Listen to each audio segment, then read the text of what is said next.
সবাইকে স্বাগত জানাচ্ছি বিডি ভিউজে। আপনাদের সাথে আছি আমি সুস্মিতা দাস। গাজা উপত্যকা বহু দশক ধরে ইসরায়েল ফিলিস্তিন সংঘাতের কেন্দ্রবিন্দু, কিন্তু 2023 সালের অক্টোবরের হামাস ইসরায়েল যুদ্ধ এই সংকটকে সম্পূর্ণ নতুন মাত্রায় নিয়ে যায়। 2 বছরের বেশি সময় পার হলেও 2025 সালের শেষ ভাগে এসে গাজাকে ঘিরে সবচেয়ে আলোচিত দুটি বড় ইস্যু হলো রাফা এলাকার ভূগর্ভস্থ টানেলে আটকে থাকা 100 থেকে 200 হামাস যোদ্ধার ভাগ্য এবং ইসরায়েলি কারাগারে হাজারো ফিলিস্তিনি বন্দীর ওপর চলমান অমানবিক নির্যাতন। এই দুটি সমস্যায় শুধু মানবিক জরুরি পরিস্থিতি হিসেবে দেখা যায় না, বরং এর সঙ্গে জড়িত রয়েছে বৃহত্তর সামরিক বাস্তবতা, আঞ্চলিক শক্তি সুষমা, আন্তর্জাতিক কূটনীতি এবং মধ্যপ্রাচ্যের ভূ রাজনৈতিক টানাপোড়েন। ইয়েলো লাইনে আটকে পড়ে প্রায় 2 শতাধিক হামাস যোদ্ধাদের ভাগ্যে কি ঘটছে তা নিয়ে বিস্তারিত ওয়াহিদ ফারুকির প্রতিবেদনে।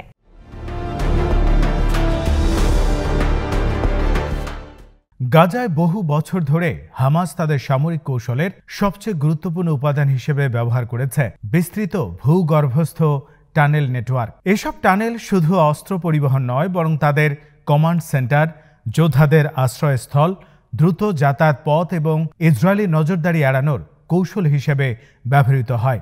ইসরায়েল অনেক বছর এই টানেল ব্যবস্থা ধ্বংস করার চেষ্টা করেছে, কিন্তু 2023 সালের যুদ্ধের সময় তারা আগের তুলনায় অনেক বেশি টানেল শনাক্ত এবং ধ্বংস করতে সক্ষম হয়।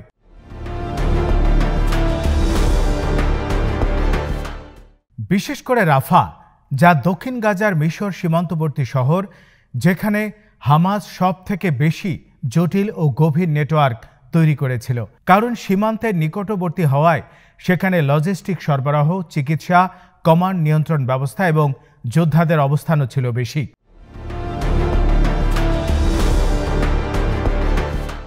যুদ্ধবিরতির আলোচনার অংশ হিসেবে ইসরায়েল তাদের বাহিনীকে গাজার দক্ষিণাংশে নির্দিষ্ট ইয়েলো লাইনের পেছনে সরিয়ে নেয়।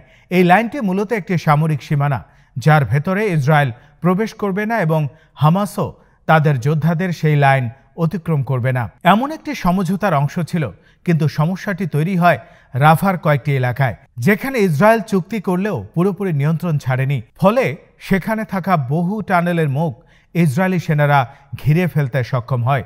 ধ্বংসপ্রাপ্ত টানেল, বন্ধ হওয়া রুট, ধসে পড়া অংশ এবং ইসরায়েলি সেনাদের গুলির কারণে টানেলের ভেতরে থাকা 100 থেকে 200 হামাস যোদ্ধা আর বাইরে বের হতে পারেননি।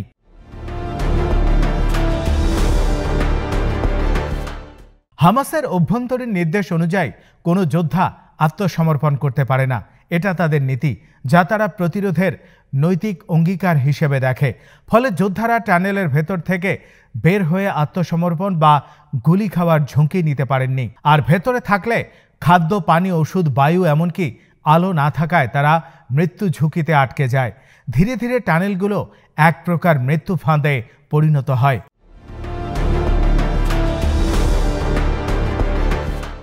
এই পরিস্থিতির সামনে আসতেই আন্তর্জাতিক মধ্যস্থতায় নতুন একটি কূটনৈতিক প্রতিযোগিতা শুরু হয়। তুরস্ক, মিশর, কাতার এবং যুক্তরাষ্ট্র যৌথভাবে আলোচনায় যুক্ত হয়। প্রত্যেক দেশের নিজস্ব উদ্দেশ্য রয়েছে। তুরস্ক মুসলিম বিশ্বের রাজনৈতিক নেতৃত্বমূলক অবস্থান পুনর্গঠনের চেষ্টা করছে। মিশর রাফা সীমান্তকে নিজের জাতীয় নিরাপত্তার অংশ হিসেবে দেখে, কারণ অতীতে টানেল দিয়ে অস্ত্র, পণ্য, মানুষ যাওয়ার কারণে মিশর বারবার সমস্যায় পড়েছে। কাতার দীর্ঘদিন ধরে হামাসের রাজনৈতিক নেতৃত্বকে আতিথ্য দিয়ে আসছে, তাই মধ্যস্থতায় তার ভূমিকা তাদের আন্তর্জাতিক প্রভাব বজায় রাখার সুযোগ। যুক্তরাষ্ট্র একদিকে ইসরায়েলের প্রতি অটল সমর্থন বজায় রাখতে চায়, অন্যদিকে মধ্যপ্রাচ্যের স্থিতিশীলতা নষ্ট হলে তা তাদের কৌশলগত স্বার্থের বিরুদ্ধে যায়, তাই তারাও আলোচনায় সক্রিয়।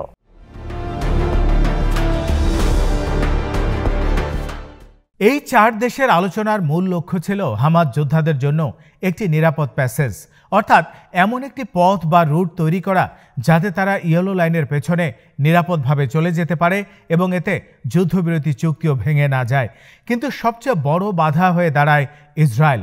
ইসরায়েল স্পষ্টত জানায় হামাস সন্ত্রাসীদের জন্য তারা কোনো নিরাপদ বের হওয়ার পথ দেবে না। ইসরায়েলের কঠোর অবস্থানের পেছনে আরেকটি কারণ রয়েছে। প্রথমত, তাদের সামরিক কৌশল হলো হামাসের সব ধরনের সামরিক অবকাঠামো ধ্বংস করা। টানেলে আটকে থাকা যোদ্ধাদের বের হতে দেয়া মানে তারা ভবিষ্যতে আবার সংগঠিত হতে পারবে। দ্বিতীয়ত, ইসরায়েলের অভ্যন্তরীণ রাজনীতি অত্যন্ত ডানপন্থায় ঝুঁকে থাকায় যে কোনো ধরনের ছাড় প্রধানমন্ত্রী নেতানিয়াহুর জন্য রাজনৈতিক আত্মহত্যার সমান, কারণ এর ফলে তার জোট ভেঙে পড়তে পারে।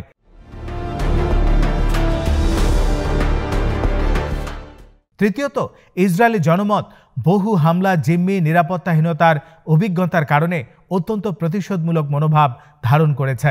সুতরাং হামাস যোদ্ধাদের ছাড় দেয়া বিষয়টি সেখানে গ্রহণযোগ্য নয়। ফলে মধ্যস্থতাকারীদের দেয়া যে কোনো প্রস্তাব ইসরায়েল প্রত্যাখ্যান করে দেয়।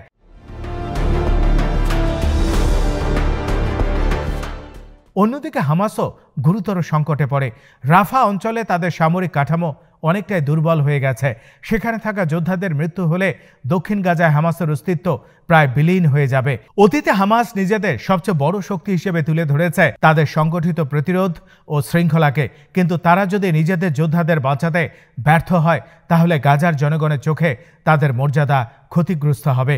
ফলে ইতিহাসে প্রথমবারের মতো হামাস প্রকাশ্যে জানায় যে তাদের যোদ্ধারা টানেলে আটকে আছে এবং আন্তর্জাতিক মধ্যস্থতাকারীদের কাছে আহ্বান জানায় দ্রুত ব্যবস্থা নেওয়ার জন্য। এটি হামাসের কৌশলগত দুর্বলতার স্পষ্ট প্রকাশ, যা আগে কখনো দেখা যায়নি।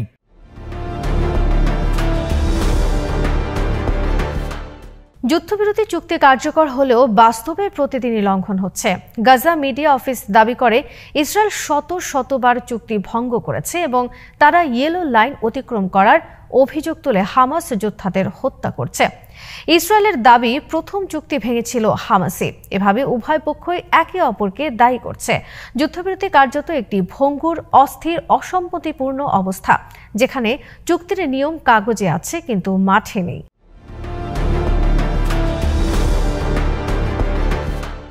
এদিকে গাজার পরিস্থিতির আরেকটি বড় ইস্যু হলো ইসরায়েলি কারাগারে ফিলিস্তিনি বন্দীদের উপর নির্যাতন। মানবাধিকার সংগঠনগুলোর রিপোর্ট অনুযায়ী 2023 সালের অক্টোবর থেকে 2025 সালের মাঝামাঝি পর্যন্ত অন্তত 94 জন ফিলিস্তিনি বন্দী কারাগারে নির্যাতনের কারণে নিহত হয়েছেন।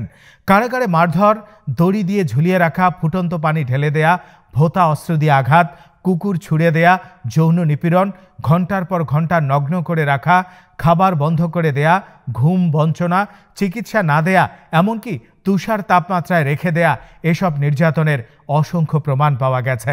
ইসরায়েল সব অভিযোগ অস্বীকার করলেও তাদের নিজস্ব মানবাধিকার সংগঠন যেমন B'Tselem, physicians for human rights Israel তাদের রিপোর্টে এসব নির্যাতনের সত্যতা তুলে ধরেছে।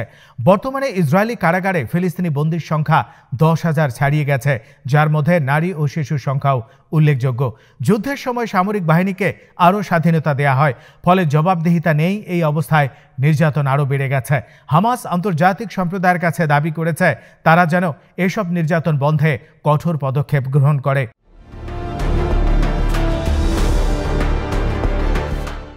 সব মিলিয়ে গাজা সংকট এখন শুধু ইসরায়েল হামাস যুদ্ধ নয়, বরং একটি বহু স্তরীয় রাজনৈতিক, মানবিক, সামরিক আন্তর্জাতিক শক্তির প্রতিযোগিতার একটি সংঘাত। রাফা টানেল সংকটের ভবিষ্যৎ কী হতে পারে তা নিয়ে কয়েকটি সম্ভাবনা রয়েছে। প্রথম সম্ভাবনা, মধ্যস্থতাকারীরা যে কোনোভাবে একটি সমঝোতা করবে যাতে টানেলে থাকা যোদ্ধারা অস্ত্র রেখে তৃতীয় কোনো দেশে যেতে পারে বা গাজার অন্য এলাকায় সরে যেতে পারে। ইসরায়েল এটিকে হামাসের আত্মসমর্পণ হিসেবে দেখাবে এবং রাজনৈতিকভাবে লাভবান হবে।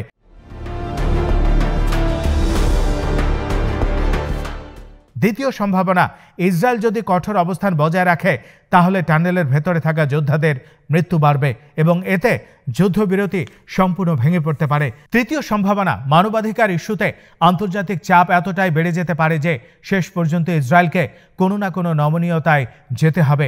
এসব পরিস্থিতি গাজার ভবিষ্যৎ রাজনীতি, নিরাপত্তা ও ক্ষমতার ভারসাম্যকে প্রভাবিত করবে।